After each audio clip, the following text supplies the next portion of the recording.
చాలండి. నీ హృదయం అనేది ఆయనతో అంటుకట్టాలి అని అంటే కొన్ని విషయాలుగా మనం ఉపవాస ప్రార్థన అనేది చాలా అద్భుతంగా పనిచేస్తుంది. ఎస్తేర్ రాణి గారు చూడండి, తను ఒక ఏమీ లేని స్థితిలో ఉన్నప్పుడు తన్ని ఎలాగ దేవుడు ముందు ప్రణాళికలుగానే, మనం కూడా ఆయన ప్రణాళికలో ఉన్నాం కాబట్టే అందుకే ఈ మాటతో దేవుడు మాట్లాడుతున్నాడు. ఎస్తేరుపై ఉన్న కనుదృష్టి నీ మీద కూడా ఉంది అంటున్నాడు. ఆమేన్. అందుకే ఎస్తేరు గురించి దేవుడు తన తల్లిదండ్రులు లేకపోయినా బాధపడినా సరే ఎక్కడ దిగులు పడలా, దేవుడి మీద ఆధారపడింది, దేవుడు మాటకి లోబడింది. అక్కడ మొత్తకై ద్వారా ఏమైందండి, 120 దేశాలకి రాణిగా నిలబెట్టుకున్నాడు.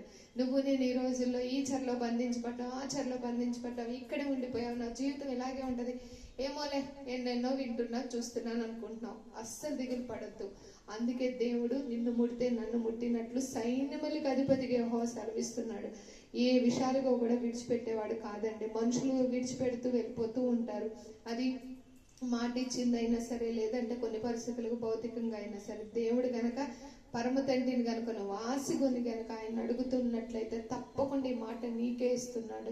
నువ్వు భయపడద్దు, నేను నీకు తోడైనాను, నిన్ను ముడితే నా కనుగుడ్డు ముట్టినట్లు, నువ్వు బాధపడద్దు, దిగులు పడద్దు, చింతించద్దు, వేదన పడద్దు అంటున్నాడు.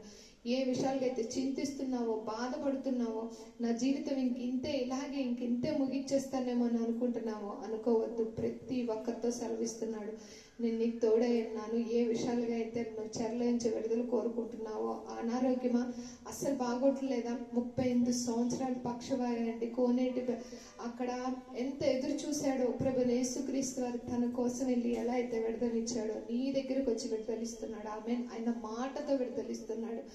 అందుకే నిన్ను ముడితే నాకు కనుగుడు ముట్టినట్లు అంటున్నాడు. ఏ విషయంగా దుష్టుడు నిన్ను ముట్టి బాధిస్తున్నాడో, అనారోగ్యంగా బాధిస్తున్నాడా, నిందల అవమానంతో బాధిస్తున్నాడా, లేదంటే ఇంకే విషయాలుగా బాధపడుతున్నావు, ఆ బాధల నుంచి విడుదల ఇస్తాను అంటున్నాడు. ఎందుకంటే నిన్ను ముట్టి ఎవరైతే బాధ పెడుతున్నారో, నిన్ను కాదు నన్ను ముడుతున్నారు, వాళ్ళ పని నేను చూసుకుంటాను, నీకెందుకు అని చక్కగా మనం అంటాం కదా ఎన్నో విషయాలుగా, నీకెందుకు, నెమ్మదిగా ఉండు, కంగారు పడబాకని దేవుడు కూడా అదే మాట ఇస్తున్నాడు.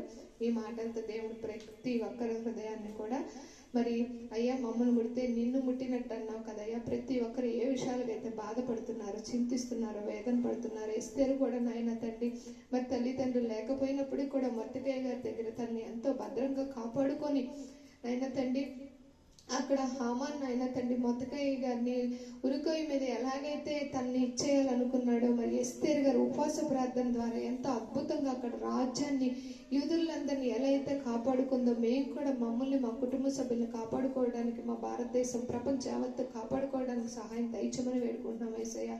ఏ విషయాలకైతే మొరపెడుతున్నామో, ఏ విషయాలకైతే చెరలోంచి విడుదల కోరుకుంటున్నామో ప్రతి ఒక్కరిని దర్శించబడినగా యేసు నామంలో, ప్రతి ఒక్కరు బంధకాలు యేసు నామంలో తెగిపోనుగాక in the name of Jesus. ప్రతి ఒక్కరి కుటుంబాల్లో ఊహకు మించిన కార్యాలు, ఆశ్చర్యకార్యాలు, అద్భుత కార్యాలు యేసు నామంలో దయచేయబడినగాక నాయన తండ్రి. అనారోగ్య స్వస్థత విడుదల యేసు నామంలో, నడి నెత్తి నుండి అరి కాలు వరకు అది ఎటువంటి అనారోగ్యమైన ఈ క్షణం ఉంటే స్వస్థపరచబడుగాక. Heal right now in the name of Jesus. ఈ మాటలు ఎవరైతే వింటున్నారో ప్రతి ఒక్కరు ఏ విషయంగా అయితే బాధపడుతున్నారు, అయ్యా నాకు జీవితం ఇంతే, ఇంకా విడుదల లేదా అని భయపడుతున్నారు, ఆ బంధకాల నుంచి, భయాన్ని నుంచి సంపూర్ణ విడుదల కలుగుగా కింద నేమ్ ఆఫ్ జీసస్. అట్టి రీతిలోనైనా తండ్రి ఈ వాక్యం ద్వారా ప్రతి ఒక్కరితో మాట్లాడినందుకే, వాళ్ళ హృదయాన్ని తాకినందుకే, చెరలోంచి విడుదల కోరుతున్నారు ప్రతి ఒక్కరు కూడా చెరలోంచి విడుదలించి, చీకటిలోంచి వాళ్ళని వెలుగులోకి నడిపించినందుకే నీకు వందనాలు చెల్లిస్తూ నజరేయుడైన యేసు పరిశుద్ధ నామములో అడిగి వేడుకుంటున్నాం తండ్రి.